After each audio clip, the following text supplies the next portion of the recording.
Ang mga pusher at saka user, kailangan ng pera, walang trabaho yung marami dyan, nagnanakaw. But because nagsosurrender na yung mga user, nahuhuli ang pusher, pababa ang crime volume.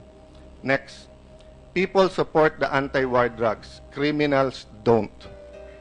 Ang mga kriminal at drug pusher gumagastos ngayon sa media, sa politika, sa politiko, sa kahit ano, para i-discredit ang administrasyon na to, para nga tumuloy ang kanilang multi-billion na negosyo. I'm not saying that everyone is being used.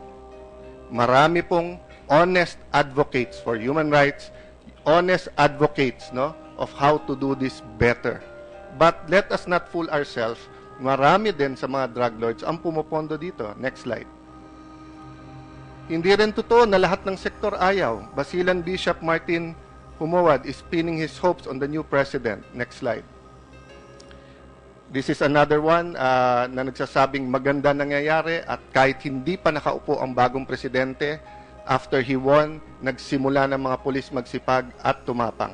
Next slide.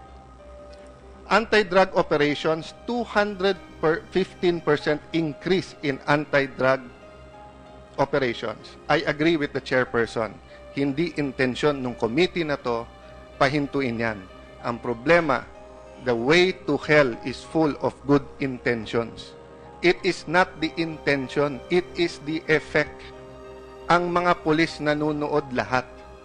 At kung lalabas na sila pa kontrabida ngayon, baka yung iba umatras.